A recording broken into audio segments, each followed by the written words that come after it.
ఆ నైట్ తర్వాత నేను నా ఫోన్ స్విచ్ ఆఫ్ చేసేసా. బ్యాటరీ మొత్తం డ్రైన్ అయిపోయింది. మీరు చెప్తే నమ్మరు, నెక్స్ట్ డే మార్నింగ్ నా ఫోన్ మళ్ళీ ఆన్ అయింది.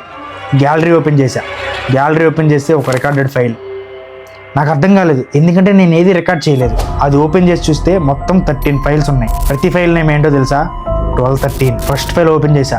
ఆడియో ఏమొస్తుందంటే విండ్ సౌండ్స్, ఫుట్ స్టెప్స్, బ్యాక్గ్రౌండ్లో నా వాయిస్, ఎవరున్నారు అని. సెకండ్ ఫైల్ ఓపెన్ చేశా. ఆ లాఫ్ చాలా గజిబిజిగా గందరగోళంగా, సౌండ్ కూడా చాలా తేడాగా వినిపిస్తుంది. మూడో ఫైల్ ఓపెన్ చేశా మావా. మూడో ఫైల్లో లేడీ వాయిస్, నువ్వు నాకు ప్రామిస్ చేసావు కదా అని వినిపించింది. నేను ప్రామిస్ ఎప్పుడు చేశా, ఎవరికి చేశా అని నాలో నేను అనుకుంటూ ఫోర్త్ ఫైల్ ఓపెన్ చేయడానికి ట్రై చేశా. ఓపెన్ చేయగానే నాకు ఒక వాయిస్ వినిపించింది, అన్నయ్య డైడ్ బికాస్ ఆఫ్ యూ అని. అది విన్నా నేను వెంటనే ఫోన్ వదిలేసా. అసలు ఈ అన్నయ్య ఎవరు, అన్నయ్యకి నాకు సంబంధం ఏంటి అని నేను అరుస్తున్నా. ఎవరితో మాట్లాడుతున్నాను కూడా నాకు తెలియదు. ఎంతలో స్క్రీన్ మీద ఒక మెసేజ్, కాల్ 4 in 5 minutes అని. ఇప్పుడు అర్థమైంది, ఇది ర్యాండమ్ ఫోన్ కాదు, నా పాస్ట్ నుంచి వచ్చిన రిమైండర్ అని. మేబీ నేను ఏదో మర్చిపోయాను, లేకపోతే మర్చిపోవడానికి ట్రై చేస్తున్నాను.